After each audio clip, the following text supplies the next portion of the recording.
Assalamualaikum warahmatullahi wabarakatuh. Kami dari kelompok 5 akan mempresentasikan hasil proyek kami yang berjudul implementasi ERP berbasis Odoo pada manajemen operasional di PT Minuman Manis Indonesia. Eh Anggota kelompok kami beranggotakan itu saya sendiri, Giovanni Rekapasa, lalu ada Ipan Ahmad Wijaya, ada Evan Yursaldi, Arianto Chandra Pratama, Sen Mengioli, dan Muhammad Mursid. Lalu yang berikutnya ada daftar isi dari presentasi kami. Yang pertama adalah latar belakang, deskripsi perusahaan, yang ketiga adalah proses bisnis, yang keempat bisnis model kanvas, yang kelima implementasi Odoo, lalu yang keenam ada kesimpulan. Selanjutnya adalah latar belakang dan penerapan Odoo ERP di Minimate. Jadi PT Minuman Manis Indonesia atau Minimate, perusahaan F&B dengan merek Manista, menghadapi kebutuhan untuk mengelola operasional bisnis secara lebih efisien dan terintegrasi. Seiring pertumbuhan pesat dan meningkatnya kompleksitas bisnis, Minimate memerlukan sistem yang mampu menangani penjualan, inventaris, serta laporan keuangan secara real-time dan terstruktur. Untuk menjawab tantangan ini, Minimate menerapkan sistem Odoo ERP dengan memanfaatkan berbagai modul seperti sales, inventory, purchase, accounting, dan CRM yang diharapkan dapat meningkatkan visibilitas data, mempercepat pengambilan keputusan, serta mengoptimalkan seluruh proses operasional perusahaan.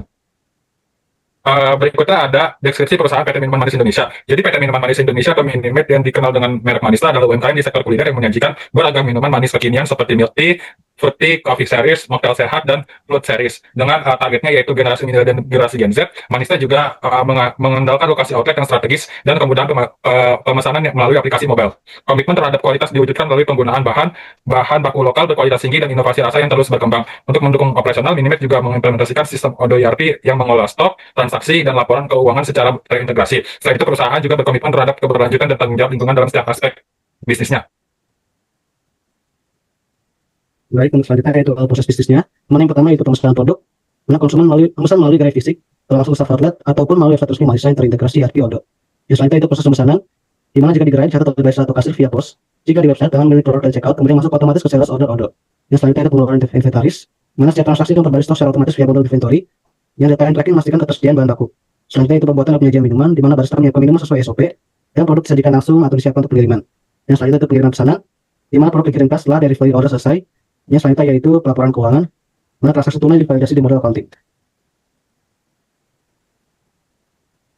Selanjutnya yaitu bisnis model kanvasnya, mana yaitu pertama key partnersnya itu masuk bahan baku, platform website pemesanan, penyedia logistik. Key activitiesnya manajemen pemesanan dan outlet, operasional rantai pasok, promosi dan pemasaran digital. Key resourcesnya staff dan karyawan outlet, website dan sistem ERP Odoo, serta identitas merek atau brand identity. Value proposition itu minuman manis berkualitas dan harga terjangkau, layanan pemesanan online via website, produk lokal dan sentuhan kreatif. Dan customer relationship-nya personal dan ramah, program loyalitas pelanggan. Custom segmentnya mahasiswa dan komunitas kampus, bekerja muda dan digital savvy. Jenisnya itu gerai fisik atau outlet, website resmi Manista. Cost structure-nya itu biaya operasional outlet, pengadaan bahan baku. Dan untuk revenue stream-nya itu penjualan minuman, penjualan merchandise, dan biaya layanan pengantaran. Yang modul yang kami pilih untuk PT Minuman Manis Indonesia ini, yang pertama yaitu employee, di mana fungsinya itu untuk mengelola data karyawan, termasuk informasi pribadi, jabatan, kehadiran, dan kontrak kerja, serta membantu administrasi SDM. Dan yang kedua itu inventory, di mana fungsinya untuk memantau stok bahan baku dan seluruh produk jadi di gudang maupun outlet. Dan yang ketiga itu purchase, di mana fungsinya untuk mengelola pembelian bahan baku dari supplier, termasuk permintaan, pembelian, dan pengiriman barang. Dan selanjutnya manufacturing atau MRP, di mana fungsinya itu untuk mengelola proses produksi minuman, bisa mencampur sirup dan air dalam rasio tertentu dan tracking hasil produksi. Yang selanjutnya itu sales, fungsinya itu untuk mengelola penjualan produk minuman manis mulai dari pemesanan hingga invoice. Yang selanjutnya itu accounting, fungsinya untuk mencatat transaksi keuangan, pembayaran laporan laba rugi, dan bantu pelaporan pajak. Selanjutnya itu point of source atau pos untuk mencatat transaksi penjualan langsung di outlet manis secara cepat dan terhubung ke inventory. Selanjutnya itu CRM atau customer relationship management untuk mengelola interaksi dengan pelanggan, termasuk feedback dan potensi repeat order dan cocok untuk loyalitas pelanggan. Selanjutnya website atau e-commerce, di mana jika Manisa menjual produk via online store, modul ini bisa dipakai untuk display produk dan menerima order online. Kemudian kita masuk ke implementasi Odoo-nya. Yang pertama-tama yaitu modul employee. Modul employee berfungsi untuk mencatat dan mengelola data seluruh individu yang terlibat dalam kegiatan operasional perusahaan, mulai dari karyawan, manajer, hingga admin. Data yang dicatat meliputi nama lengkap, jabatan, email institusi, hingga foto identitas. Tujuan utama dari modul ini adalah untuk mempermudah pengelolaan SDM dan memastikan setiap pegawai dapat dikenali dan informasinya bisa diakses dengan cepat dan sistematis. Berikutnya ke company. Di company sendiri ini menampilkan informasi dasar perusahaan seperti nama resmi, alamat lengkap, logo, email, hingga warna identitas visual. Selain itu, modul ini juga mencatat data penting seperti NPWP, ID perusahaan, serta akun pendapatan dan pengeluaran. Tujuannya adalah memastikan seluruh data administratif perusahaan terdokumentasi, rapi, dan siap digunakan untuk kebutuhan laporan keuangan, komunikasi bisnis, maupun regulasi eksternal. Lanjut, kemudian kita ke modul inventory atau produk kategoris. Modul inventory produk kategoris digunakan untuk mengelompokkan produk berdasarkan kategori seperti bahan baku, makanan, minuman, dan jasa. Pengelompokan ini penting untuk mempermudah pencatatan, pelacakan stok, serta laporan berdasarkan jenis produk. Itu ya. Kemudian kita ke modul inventory produk.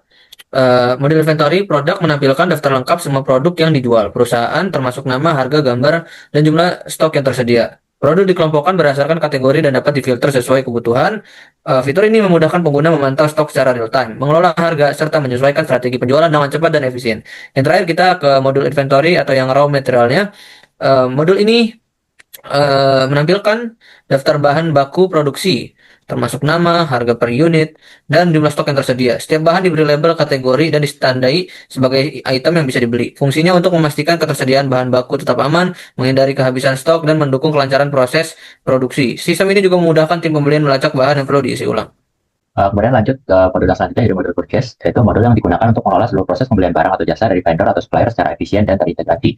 Yang pertama di sini ada purchase yang di vendor, yaitu digunakan untuk mencatat informasi mitra pemasok supplier yang menyediakan bahan baku atau jasa untuk perusahaan. Setiap entry vendor membuat detail seperti nama perusahaan, email, nomor telepon, alamat, dan logo jika tersedia. Yang kemudian di purchase sendiri juga ada vendor dari price list dari vendornya, yang untuk digunakan untuk konfigurasi produk bahan baku yang tersedia di vendor, satuan pengukurannya, dan juga harga menurut dari satuan yang di input. Kemudian selanjutnya saya akan mendemonstrasikan pembelian bahan baku menggunakan modul purchase ini. Yang pertama-tama kita membuat quotation yang baru atau permintaan baru kepada vendornya, itu PT Semua Ada.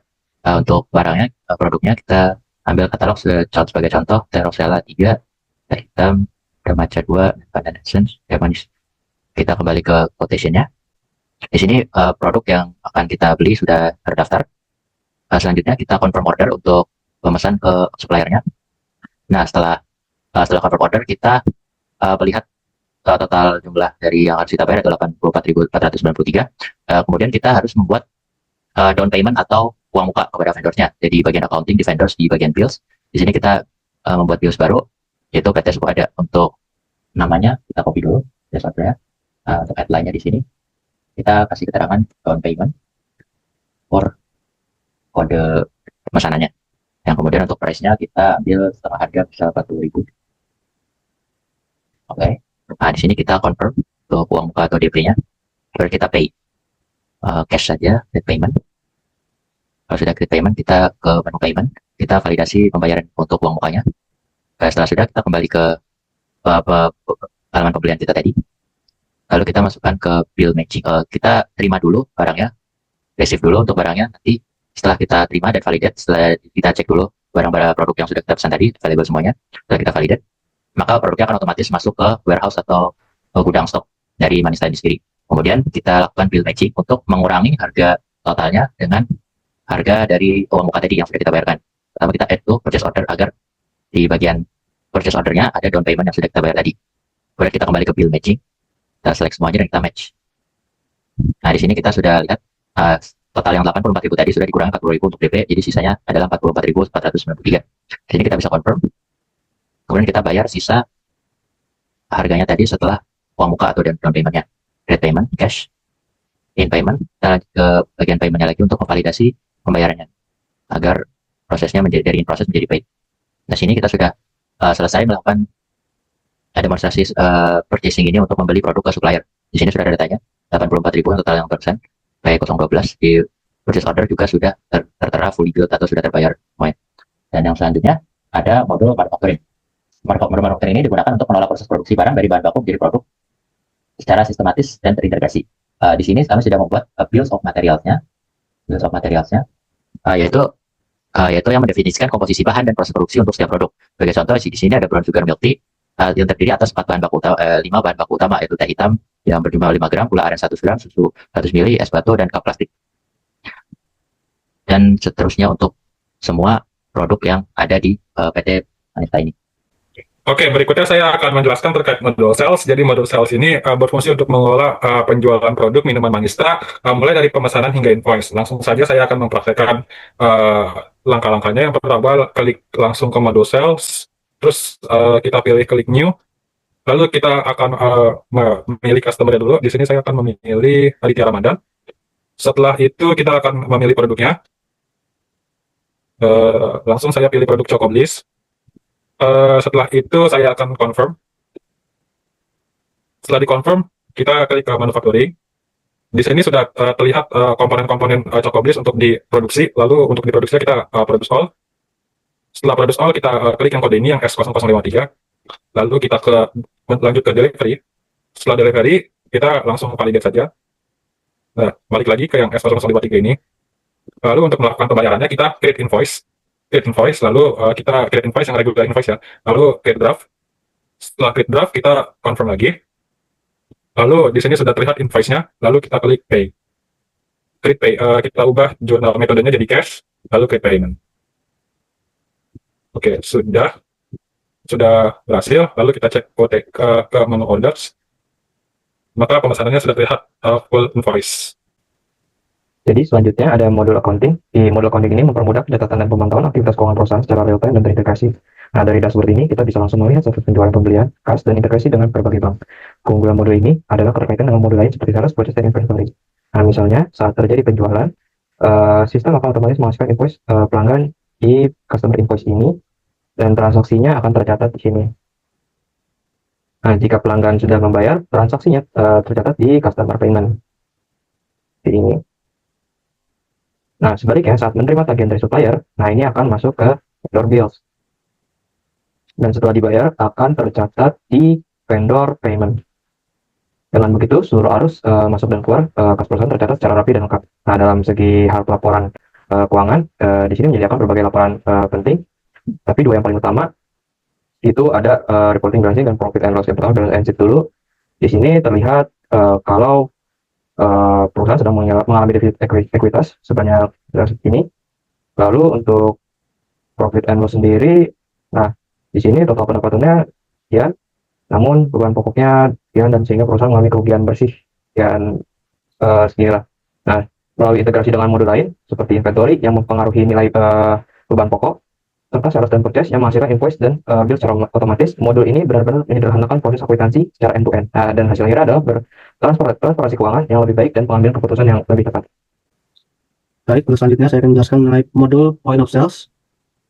Mana modul point of sale ini adalah sistem kasir berbasis web yang memungkinkan bisnis retail dan restoran untuk memproses transaksi penjualan secara cepat dan efisien. Di sini kita langsung praktekkan. Kita buka modul point of sale.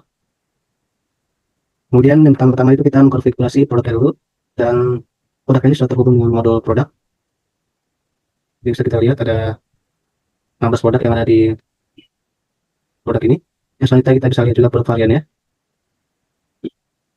Kemudian untuk selanjutnya kita langsung praktekkan point of sale-nya. Kita klik open register.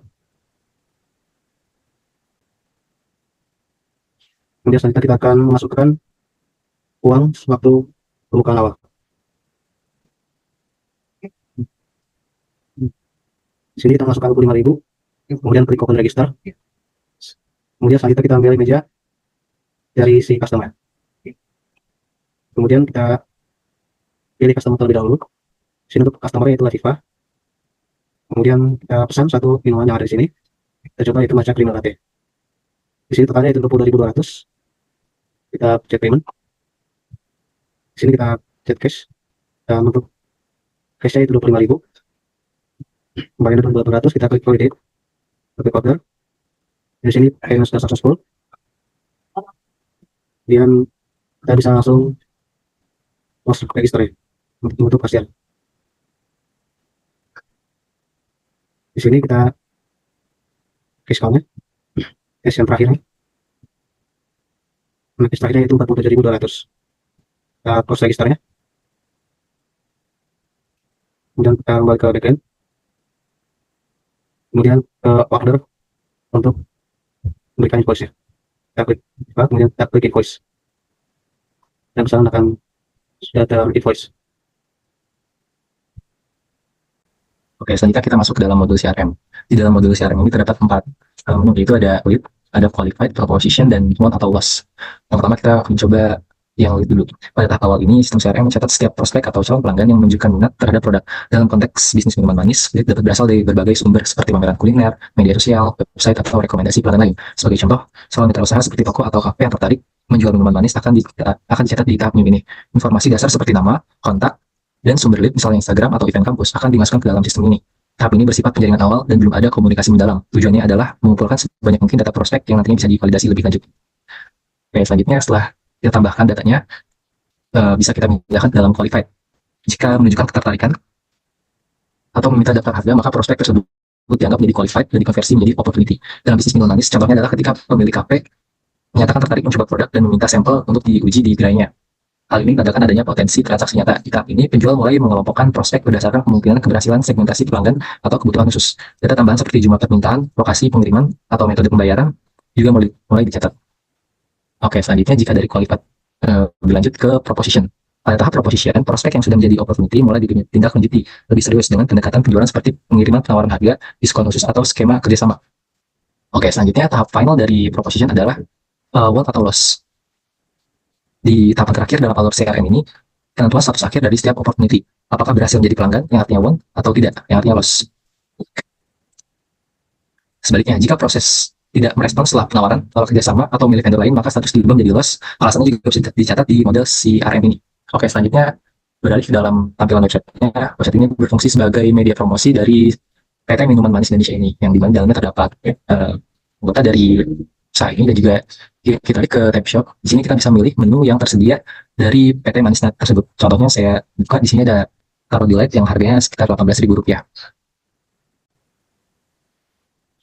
Kemudian yang terakhir di sini ada dashboard yang berfungsi sebagai tampilan ringkas dan interaktif yang menyajikan data penting dari berbagai modul dalam bentuk grafik, tabel, dan indikator. Dashboard ini membantu pengguna atau membantu kami untuk memantau performa bisnis secara real time seperti jumlah penjualan, status pembelian, stok barang, atau laporan keuangan, dan tergantung modul yang diaktifkan. Dan di sini juga untuk integrasi modulnya, semua modul yang dipakai di Odoo dari perusahaan kami akan bisa kita lihat di bagian dashboard. Untuk grafiknya dan informasi dalam data-data pentingnya bisa dilihat bisa dari salesnya sendiri. Untuk top sales ordernya ada Bruno Perawati, juga ada top produknya, ada Batu Galiti, ada top customernya, top dari penjualan tertinggi, dan juga ada sales yang menjual barang paling banyak ya. Dan semua modul yang dipakai dari perusahaan kami bisa ditampilkan data pentingnya di bagian dashboard. Terakhir, ada kesimpulan yang kami dapat dari hasil proyek kami ini, yaitu penerapan ERP Odoo di PT Minuman Manis Indonesia atau Minimed berhasil meningkatkan efisiensi dan efektivitas operasional perusahaan. Sistem ini mengotomatisasi proses pemesanan, produksi, pengiriman, serta memberikan kontrol real-time terhadap stok, vendor, dan keuangan. Fitur seperti Bill of Material, Sales, dan Point of Sales mendukung pencatatan proses produksi dan transaksi harian secara akurat. Selain itu, modul CRM membantu membangun hubungan pelanggan secara strategis, dan keseluruhan data yang terintegrasi mempermudah pengambilan keputusan yang lebih cepat, terukur, dan berbasis data. Demikian presentasi dari kelompok 5, kurang lebihnya kami mohon maaf. Wassalamualaikum warahmatullahi wabarakatuh.